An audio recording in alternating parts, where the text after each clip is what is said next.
this agency has never really concerned itself with following trends or trying to spot trends per se.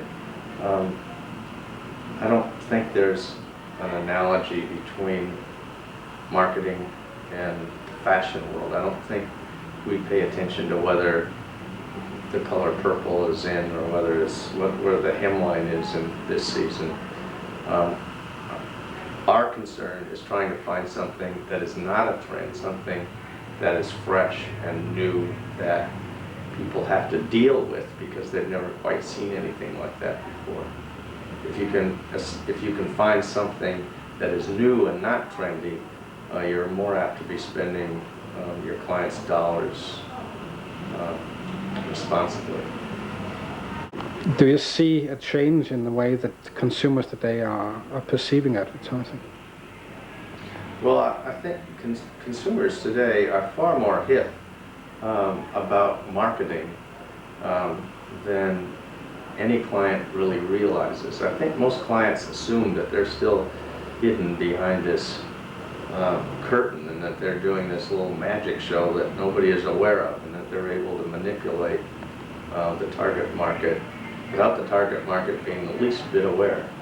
And the fact of the matter is, the target market is very clued in to the wiles of advertising and plays games with advertisers and plays games with the images advertisers create. So if you really want to have a long-lasting relationship with your customer base, you have to almost put aside this whole idea of being able to manipulate them. And your first job really is to say, my job is to understand these people and enter into a dialogue with them and share stuff with them and learn from them and show them the things we've learned. And from that, you'll establish a brand relationship and an honest brand image based upon that. Do you think that honesty is becoming more important in advertising today? Well, honesty has always been sort of the unused nuclear weapon of advertising that for some reason people are very afraid to be honest and open, I think, in advertising, yet it's just as in any personal relationship, is that is probably the most disarming ploy of all. Do you think that agencies today are getting a lot of chances to do the right things? To do the right things?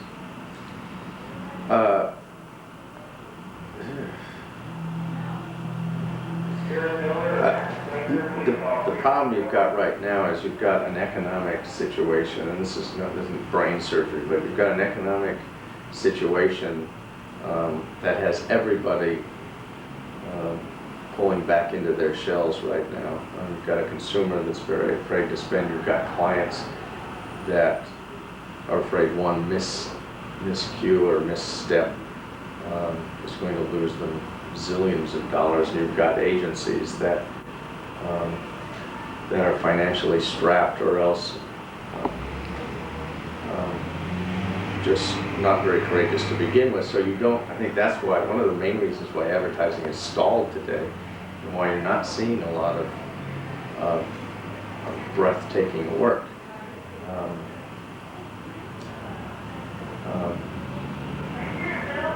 And at the heart of it, I think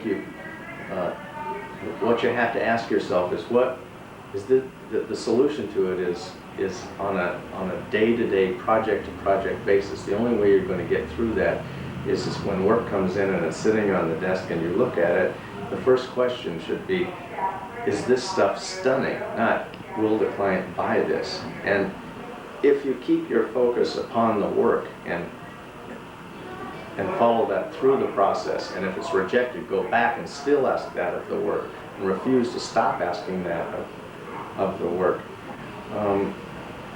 In spite of all the economic conditions, you'll come up with something you're very proud of and something that is compelling. Society today is sort of breaking up in small fragments, more and more. people are becoming more different. They don't have the kind of monoculture anymore.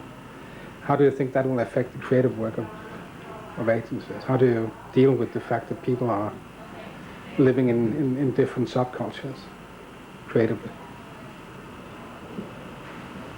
Well, I think in actual fact, I think you have two forces, two contradictory forces at work today. One which is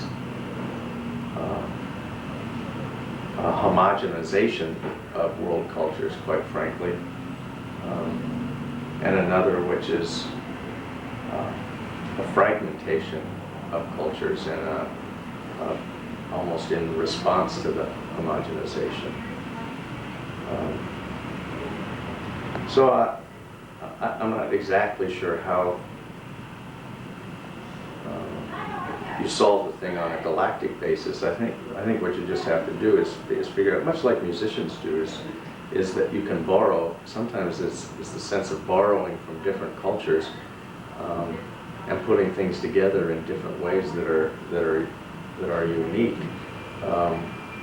That ends up having very wide appeal.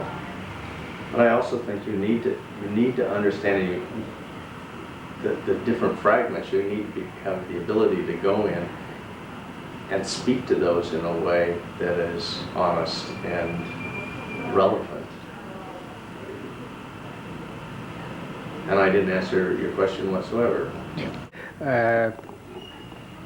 I heard someone I just talked to in Australia say that he saw the solution kind of being like, instead of trying to target the subcultures and trying to find out what people in that part of the city, with that income, with that lifestyle, with that musical interest or whatever, instead of trying to target that kind of group of people as a group, then try to go below this and try to find out what is it like to be a human being. Yeah. What is common of human beings. And as you said, people still have things in common, like being hungry, needing air, needing a place to sleep, needing sex, needing whatever. Do you see that as a possibility of communicating things across these sort of defined groups, as agencies are very clever at defining them? Well, yeah, I don't think there's ever just one way to solve a problem. There's one way to solve a problem, everybody be solving it the same way, I suspect. The difficulty when you start getting in saying, well, everybody's hungry, so I will talk about hunger. Everybody wants to be loved, so I'll talk about love. Well, that's true, but the way they talk about love and the dynamics of love in France are far different than the dynamics in England or America. So when you get into executional aspects of that, you have not quite so easy of a task. I'm a little unclear as to what the question actually, a solution to fragmentation. Is that what you're asking? Well, from personal experience, we have our major client, Nike, speaks to people in all walks of life in many different cultures. We've talked to kids in the inner city, upper class people playing tennis. We've talked to old senior citizens. We talked to young mothers. So there's a complete variety of the kinds of people Nike talks to and has to present itself to and has to be relevant to. And what we've tried to do is to create a tone of voice, to understand this company and create a tone of voice and a point of view and a value system that is consistent. Now the emotions it displays and the techniques it displays may be different from when we were talking about tennis or basketball or rock climbing, or whether we're creating ads for Europe or Asia or America. The techniques may be different, but the soul of the company is the same and it's consistent. And when you see a Nike ad, you know that's a Nike ad. Much like an actor can play many different roles, but there's something about his innate character that defines him. And I think that's the same thing as looking for that core in a brand that allows you to solve the problem of fragmentation.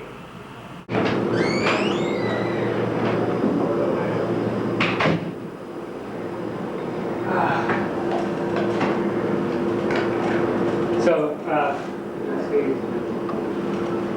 What do you want to listen to?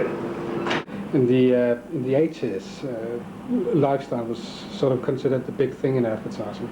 Now some people claim that the lifestyle is dead. What do you think of that? I'm not sure that I understand what that statement means, lifestyles are dead, because people have lifestyles. I think what's happening is that lifestyles are becoming probably more complicated and that consumers are no longer prepared to subscribe to a particular lifestyle. So archetypes that existed during the 80s, like the classic yuppie thing, for instance,